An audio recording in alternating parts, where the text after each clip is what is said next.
വിഷ്ണുശാലിനിയുടെ latest എപ്പിസോഡിൽ സത്യഭാമ അങ്ങനെ പറയുന്നത് കേൾക്കുമ്പോൾ രാഘവൻ നായർ പറയുന്നുണ്ട്, നീ ഈ ചെയ്ത് കൂട്ടിയതിനൊക്കെയുള്ള ഫലം തന്നെയാണ് ഇപ്പോൾ അനുഭവിക്കുന്നത്. നീയാണ് വിഷ്ണുവിനെ ഇങ്ങനെയൊക്കെ ആക്കിയത്, നിന്റെ അഹങ്കാരമാണ് ഇതിനൊക്കെ കാരണം എന്നിങ്ങനെ പറയുമ്പോൾ സത്യഭാമ ഒന്നും അങ്ങോട്ട് മിണ്ടുന്നില്ല. അന്നേരം ഞാൻ അവനോട് പിന്നീട് പറയുന്നുണ്ട്, ഞാൻ അവനോടുള്ള സ്നേഹം കൊണ്ടാണ് അങ്ങനെയൊക്കെ പെരുമാറിയത്, കൂടുതൽ സ്നേഹം അവന് കൊടുത്തു, എൻ്റെ മകനായിട്ടിരിക്കാനായിട്ട് ഞാൻ ആഗ്രഹിച്ചു എന്നൊക്കെ പറയുമ്പോൾ രോഹിത് പറയുന്നുണ്ട്, സത്യമ്മയുടെ ഇഷ്ടങ്ങളാണ് പറയുന്നത്. അതുപോലെ വിഷ്ണു ബ്രോയുടെ ഇഷ്ടങ്ങളും പറയുന്നു. ശാലിനിയുമായിട്ട് ഒത്തൊരുമിച്ചുള്ളൊരു ജീവിതം, അത് മാത്രമാണ് വിഷ്ണു ബ്രോ ആവശ്യപ്പെട്ടത്. അതിനെ കുറ്റം പറയാനായിട്ട് പറ്റില്ല. പക്ഷേ ഇത് വെച്ച് നോക്കുമ്പോൾ വിഷ്ണു ബ്രോ പറഞ്ഞതല്ലേ കാര്യം എന്നിങ്ങനെ ചോദിക്കുന്നുണ്ട്. അന്നേരം ഭാമ ഇങ്ങനെ രോഹിത്തിനെ നോക്കുന്നുണ്ട്. അന്നേരം ശ്യാമയും പറയുകയാണ്, എൻ്റെ കുഞ്ഞേച്ചിയെ സത്യാമ്മയ്ക്ക് ഒട്ടും ഇഷ്ടമല്ല, കുഞ്ഞേച്ചിയുടെ പേര് കേൾക്കുന്നത് പോലും സത്യയ്ക്ക് ഇഷ്ടമല്ലല്ലോ എന്നിങ്ങനെ പറയുമ്പോൾ ശ്യാമയെ മതി എന്നിങ്ങനെ സത്യഭാമ അങ്ങോട്ട് കുറച്ച് ശബ്ദം അടുപ്പിച്ച് പറയുന്നുണ്ട്. തുടർന്ന് രാഘവൻ നായർ പറയുകയാണ്, അടയ്ക്കയാണെങ്കിൽ മടിയിൽ വയ്ക്കാം, പക്ഷെ അടയ്ക്കാമരമാകുമ്പോൾ അതിന് പറ്റിയില്ല. നിൻ്റെ ഒരൊറ്റ അഹങ്കാരം, നിൻ്റെ ഈ അഹങ്കാരവും ധാർഷ്ട്യവും സ്വയം ആരൊക്കെയാണ് എന്നുള്ളൊരു ഭാവവും ഇത് കളഞ്ഞാൽ മാത്രമേ നീ നന്നാവുകയുള്ളൂ, നമ്മുടെ മോനും പിന്നെ ഈ കുടുംബം വരെ രക്ഷപ്പെടുകയുള്ളൂ എന്നൊക്കെ പറയുമ്പോൾ ഭാമ ഒന്നും മിണ്ടുന്നില്ല. പക്ഷെ ഭാമ ഒരു അഹങ്കാര ഭാവത്തിൽ തന്നെയാണ് അവിടെ ഇരിക്കുന്നത്. ആരും പറയുന്നത് അങ്ങോട്ട് കണക്കിലെടുക്കുന്നുമില്ല. തുടർന്ന് പറയുന്നുണ്ട്, പിന്നെ ശാലിനിയോട് നീ എന്തൊക്കെയാണ് ചെയ്തു കൂട്ടിയത്? ഇപ്പോൾ വിഷ്ണുവിനെ ജയിലിൽ നിന്നും കൊണ്ടുവരണമെന്നുണ്ടെങ്കിൽ അത് ശാലിനി വിചാരിച്ചാൽ മാത്രമേ നടക്കുകയുള്ളൂ.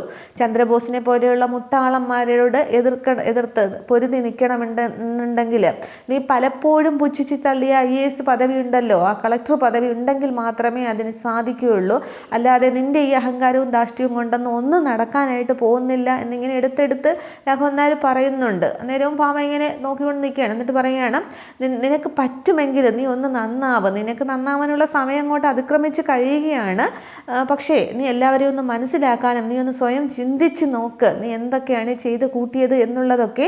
അതിനുശേഷം പക്ഷേ നിൻ്റെ മകന് നിനക്ക് വേണമെന്നുണ്ടെങ്കിൽ നീ ഒന്ന് നന്നാക് എന്നിങ്ങനെ പറഞ്ഞിട്ട് രാഘവൻ നായർ അങ്ങ് അകത്തേക്ക് കയറി പോകാൻ തുടങ്ങുമ്പോൾ സത്യഭാമ അങ്ങോട്ട് എണീച്ചിട്ട് രോഹിത്തിനോട് ചോദിക്കുന്നുണ്ട്, നിങ്ങളൊക്കെ പറയും ഞാൻ എന്താ വേണ്ടത് എന്നിങ്ങനെ ചോദിക്കുകയാണ്. അന്നേരം രാഘവൻ നായർ തിരിഞ്ഞു നിന്ന് പറയുന്നുണ്ട്, ഭാമേ നീ ശാലിനിയുമായിട്ട് ഒന്ന് രമ്യതയിലാകാൻ നോക്ക്, ഒന്ന് സ്നേഹിക്കണം എന്നൊന്നും ഞാൻ പറയുന്നില്ല, പക്ഷെ നിനക്കൊന്ന് വെറുക്കാതിരുന്നൂടെ? എങ്കിൽ മാത്രമേ ശാലിനിക്ക് മാത്രമേ വിഷ്ണുവിനെ പുറത്ത് കൊണ്ടുവരാനായിട്ട് കഴിയൂ. നിൻ്റെ ധാർഷ്ട്യഭാവം ഒന്ന് അവസാനിപ്പിക്കുക എന്നിങ്ങനെ പറയുമ്പോൾ സത്യഭാമയാണെങ്കിൽ അവിടെ നിന്ന് ഇറങ്ങി അങ്ങ് ഉമ്മറത്തേക്ക് പോകുന്നുണ്ട്.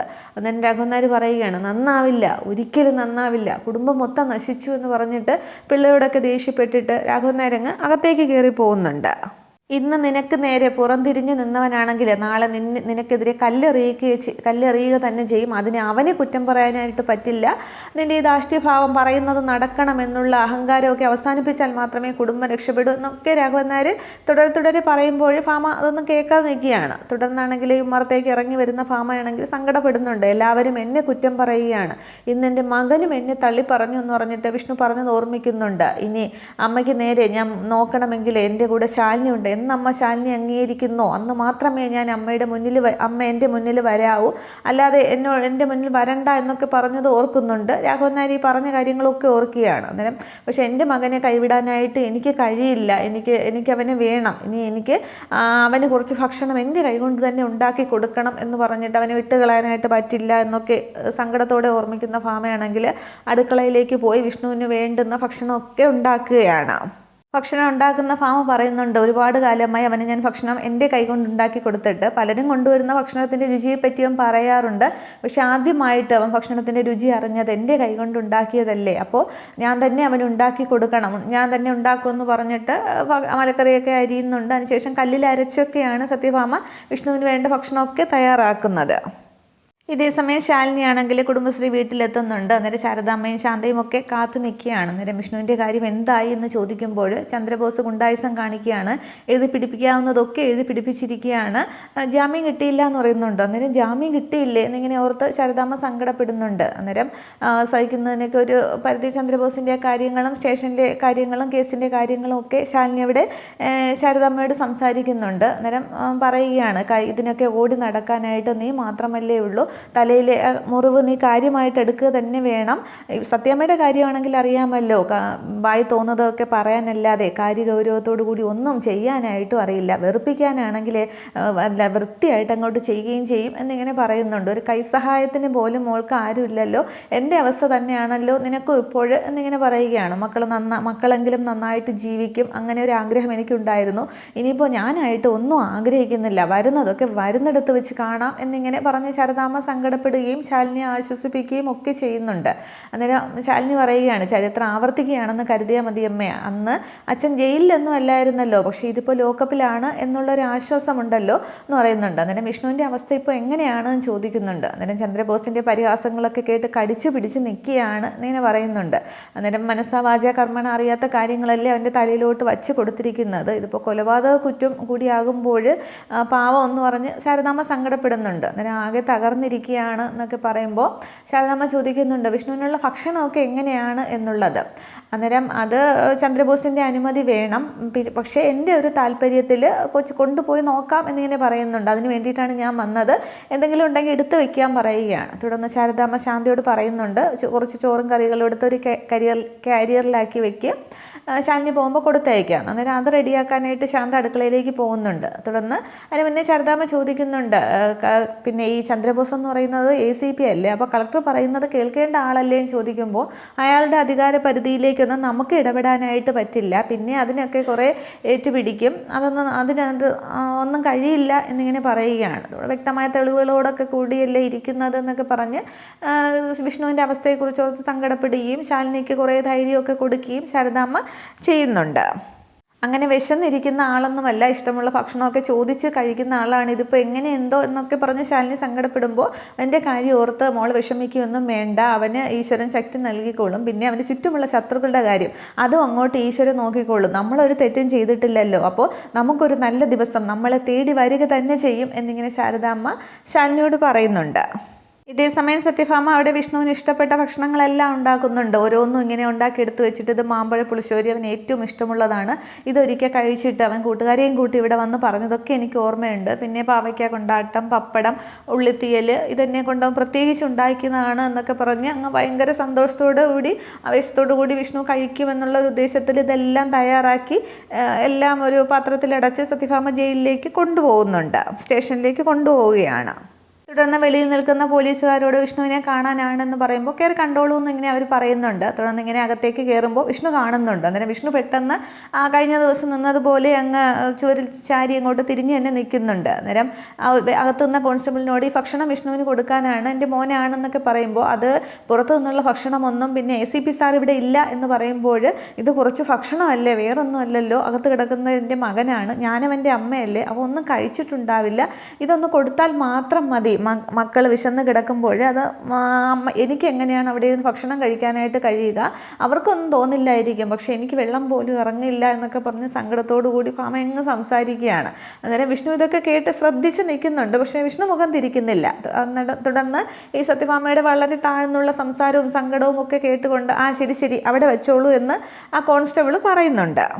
തുടർന്ന് സത്യഭാമയാണെങ്കിൽ വന്നിട്ട് ഇടാ മോനെ വിഷ്ണു എന്നിങ്ങനെ വിളിക്കുന്നുണ്ട്. അന്നേരം വിഷ്ണു വാശിയോടെയും ദേഷ്യത്തോടെയും ചോദിക്കുകയാണ്, നിങ്ങളോട് ഇവിടെ വരരുതെന്നല്ലേ പറഞ്ഞതെന്ന്. അന്നേരം ഇടാ മോനെ, നീ എൻ്റെ മകനല്ലേ, നീ ഇങ്ങനെ ഒരു അവസ്ഥയിൽ കിടക്കുമ്പോൾ എങ്ങനെയാണ് ഞാൻ മനസ്സമാധാനത്തോടു കൂടിയ വീട്ടിലിരിക്കുക എന്ന് ചോദിക്കുമ്പോൾ ഈ മനസ്സമാധാനക്കേട് നിങ്ങൾ ഉണ്ടാക്കിയതല്ലേ, നിങ്ങളുടെ വാശി, എന്തും നടത്താമെന്നുള്ള നിങ്ങളുടെ അഹങ്കാരം, പിന്നെ ഈ കാണിക്കുന്നതൊക്കെ വില കുറഞ്ഞ അഭിനയം മാത്രമാണ്, അതിന് പകരം തരാനായിട്ട് എൻ്റെ കയ്യിലൊരു ജീവിതമില്ല, എല്ലാം നിങ്ങൾ കാരണമാണ് എനിക്കിങ്ങനെ സംഭവിച്ചത്, അതുകൊണ്ട് അമ്മ പൊയ്ക്കോ എന്നിങ്ങനെ ദേഷ്യത്തോടു കൂടി വിഷ്ണു പറയുകയാണ്. തുടർന്ന് ആ വിഷ്ണുവിൻ്റെ ദേഷ്യമൊന്നും വകവയ്ക്കാതെ ഭാമ പറയുന്നുണ്ട്, എടാ മോനെ, ഞാൻ ഇപ്പോൾ വന്ന് നിനക്ക് കുറച്ച് ഭക്ഷണമായിട്ടാണ്, അമ്മയുടെ കൈ കൊണ്ട് ഉണ്ടാക്കിയതാണ്, അതെന്നും നീ ആസ്വദിച്ച് കഴിച്ചിട്ടല്ലേ ഉള്ളൂ എന്ന് പറയുമ്പോൾ വിഷ്ണു ചോദിക്കുകയാണ്, ഭക്ഷണം കഴിക്കുന്നത് എപ്പോഴാണ്? വിശപ്പുണ്ടാകുമ്പോൾ. എൻ്റെ വിശപ്പെല്ലാം ഈ 4 ചുവരുകൾക്കുള്ളിൽ കൊട്ടി അടച്ച് ഇരിക്കുകയാണ്, ഇതെന്തായാലും എൻ്റെ ഉള്ളിലേക്ക് ഇറങ്ങില്ല, ഉള്ളു മുഴുവൻ സങ്കടങ്ങളും വേദനകളുമാണ്, അത് നിങ്ങൾ കാരണം, നിങ്ങൾ മൂലമുണ്ടാക്കിയ വേദനകളാണ്, ചിലപ്പോൾ ഇത് കഴിച്ച് അതിൻ്റെ കൂടെ ഇതങ്ങോട്ട് ചേരില്ല, കഴിച്ചാൽ ചിലപ്പോൾ തികട്ടി ഇറങ്ങത്തേ ഉള്ളൂ ഉള്ളൂ എന്നിങ്ങനെ പറയുമ്പോൾ എൻ്റെ വേദനകൾക്കെതിരായി എൻ്റെ ഇഷ്ടങ്ങൾക്ക് എതിരായിട്ട് മുൻപന്തിയിൽ നിൽക്കുന്നത് നിങ്ങളാണ്, അതുകൊണ്ട് ഇതെനിക്ക് വേണ്ട, ഞാൻ പറഞ്ഞു പൊയ്ക്കോ എന്ന് പറഞ്ഞിട്ട് ഇങ്ങനെ വിഷ്ണു കൈ ചൂണ്ടി ഇങ്ങനെ അങ്ങോട്ട് അലറുകയാണ്.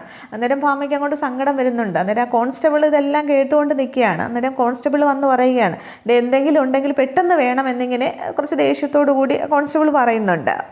ACP സാറ് വന്നാൽ പ്രശ്നമാവുമെന്നൊക്കെ കോൺസ്റ്റബിൾ പറയുമ്പോൾ ഈ സത്യഭാമ വീണ്ടും വിഷ്ണുവോട് പറയുന്നുണ്ട്, അമ്മ സ്വന്തം കൈകൊണ്ടുണ്ടാക്കിയ ഭക്ഷണമാണ്, ഭക്ഷണത്തിൻ്റെ രുചി ആദ്യമായിട്ട് അറിഞ്ഞത് അമ്മ തന്ന ഭക്ഷണത്തിലൂടെയല്ലേ, അതുകൊണ്ട് മോൻ്റെ ഇതുവരെയുള്ള അവസ്ഥയിൽ ഞാൻ തന്ന ഭക്ഷണം കഴിച്ചല്ലേ മോൻ വളർന്നത് എന്നൊക്കെ പറയുമ്പോൾ വിഷ്ണുവിന് അങ്ങ് സങ്കടം വരുന്നുണ്ട്. പക്ഷെ വിഷ്ണു ഒന്നും മിണ്ടുന്നില്ല. തുടർന്ന് പറയുകയാണ്, പിന്നെ ഇപ്പോൾ ഈ അമ്മയ്ക്ക് ഒരുപാട് സങ്കടമാവും, നെഞ്ചു പൊട്ടുന്ന വേദന, ഹൃദയം പൊട്ടുകയാണ് എന്നൊക്കെ ഇങ്ങനെ പറയുമ്പോൾ ഇപ്പം നിങ്ങളാണ് എന്നെ ഏറ്റവും കൂടുതൽ വേദനിപ്പിക്കുന്നത്, നിങ്ങളുടെ ഈ കണ്ണീരൊന്നും എൻ്റെ മനസ്സിൽ കയറി കൂടി ഇഷ്ടക്കേടുകൾക്ക് പകരമാവില്ല എന്നിങ്ങനെ പറയുകയാണ്. അന്നേരം ഞാൻ ഈ ഭക്ഷണം ഇവിടെ നിന്ന് കൊണ്ടുപോകണമെന്നാണോ നീ പറയുന്നത് എന്നൊക്കെ ചോദിക്കുന്നുണ്ട്. അന്നേരം വിഷ്ണു ഒന്നും മിണ്ടുന്നില്ല. തുടർന്ന് പിന്നെ സത്യഭാമയാണെങ്കിൽ ഭക്ഷണം അവിടെ ഞാനിതിവിടെ വച്ചിട്ട് പോകാം, നിനക്ക് വിശപ്പുള്ളപ്പോൾ മോന് വിശപ്പുള്ളപ്പോൾ കഴിച്ചാൽ മതി എന്ന് പറഞ്ഞിട്ട് ആ കോൺസ്റ്റബിളിനോട് പറയുകയാണ്, ഞാനിതിവിടെ വച്ചേക്കാം, അവൻ ചോദിക്കുമ്പോൾ എടുത്ത് കൊടുത്താൽ മതി എന്നിങ്ങനെ പറഞ്ഞിട്ട്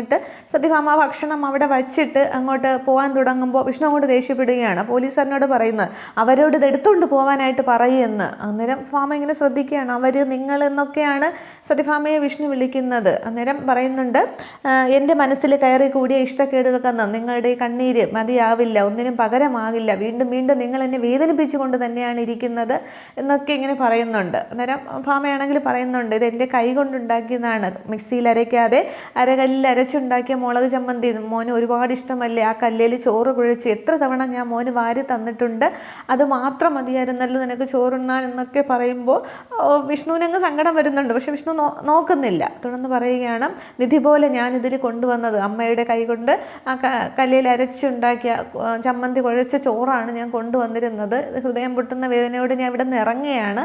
പക്ഷെ ഇത് ഞാൻ തിരിച്ചു തന്നെ കൊണ്ടുപോകാം, പക്ഷെ ഒരു പ്രാർത്ഥനയുണ്ട്, എൻ്റെ ഹൃദയം നിലച്ചു പോകല്ലേ എന്നുള്ളതാണ്. കാരണം നീ ഇവിടെ നിന്ന് ഇറങ്ങുന്നത് എനിക്ക് കാണണമെന്നുണ്ട്, അങ്ങനെ ഒരു ആഗ്രഹം ഈ അമ്മയ്ക്കുണ്ട് എന്ന് പറഞ്ഞ് സത്യഭാമ അങ്ങ് ഒരുപാട് കരയുകയും സങ്കടപ്പെട്ട് സംസാരിക്കുകയും ഒക്കെ അങ്ങോട്ട് ചെയ്യുകയാണ്. അന്നേരം അതിന് മുന്നേ വിഷ്ണു ദേഷ്യപ്പെടുമ്പോൾ ഈ കോൺസ്റ്റബിൾ പറയുന്നുണ്ട്, നിങ്ങൾ അമ്മയും മകനുമുള്ള തർക്കത്തിൽ പൊല്ലാപ്പാവുന്ന എനിക്കാണ്, ACP സാർ വന്നാൽ എന്ത് സംഭവിക്കും, എനിക്ക് വയ്യാത്ത പ്രശ്നമൊന്നും തലയിൽ കയറ്റി വെക്കാൻ വയ്യ എന്ന് പറയുമ്പോഴാണ് സത്യഭാമ ഭക്ഷണം തിരിച്ചു കൊണ്ടുപോകാമെന്നുള്ള രീതിയിൽ വയ്ക്കുന്നത്. അന്നേരം ഭാമ ഈ കാര്യങ്ങളൊക്കെ ഈ പറയും, ഭക്ഷണത്തിൻ്റെ കാര്യവും അമ്മ ഉണ്ടാക്കിയതെന്നൊക്കെ പറയുമ്പോൾ വിഷ്ണുവിന് അങ്ങ് സങ്കടം വരികയാണ്. പക്ഷേ വിഷ്ണു അങ്ങ് ദേഷ്യപ്പെടുന്നുണ്ട്, നിങ്ങൾ ഇവിടെ നിന്ന് പൊയ്ക്കോ, നിങ്ങളോട് എനിക്ക് എൻ്റെ ഇഷ്ടങ്ങൾ നിങ്ങൾ ഒരിക്കലും അംഗീകരിച്ച് തരുന്നില്ലല്ലോ, നിങ്ങളെ വാശിക്ക് മുന്നിലല്ലേ ഞാൻ നിൽക്കേണ്ടത്, അതിന് എന്നെ കിട്ടില്ല എന്നൊക്കെ ഒരുപാട് വിഷ്ണു പറയുന്നുണ്ട്.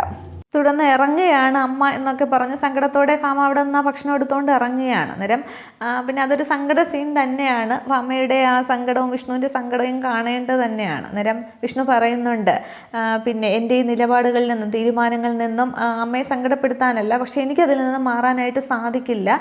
കാരണം എന്നെയും ശാലിനിയെയും ഒരുപോലെ അംഗീകരിക്കുന്ന അമ്മയാണ് ഞങ്ങൾക്ക് വേണ്ടത്, അതിനു വേണ്ടിയാണ് ഞാനിതൊക്കെ ചെയ്യുന്നതെന്ന് വിഷ്ണു മനസ്സിൽ സങ്കടത്തോടെ പറയുന്നുണ്ട്.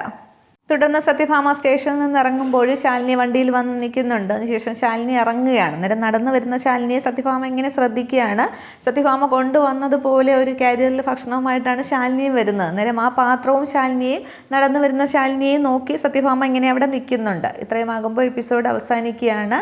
അപ്പോൾ ഇനി ശാലിനി ഭക്ഷണം കൊണ്ടുവരുമ്പോൾ വിഷ്ണു കഴിക്കുമായിരിക്കും. അത് സത്യഭാമ കാണുകയൊക്കെ ചെയ്യും. അതിൽ സത്യഭാമയ്ക്ക് കൂടുതൽ സങ്കടമൊക്കെ ആവും. പിന്നീട് ഇനി വിഷ്ണുവിനെ കോടതിയിൽ ഹാജരാക്കാൻ കൊണ്ടുപോകുന്നതും വിഷ്ണു അതിന് വേണ്ടിയിട്ടുള്ള തെളിവിനായിട്ട് ശാലിനി പോകുന്നതുമൊക്കെയാണ്. ഇതൊക്കെ വരും എപ്പിസോഡുകളിൽ കാണാം. Okay, thank you.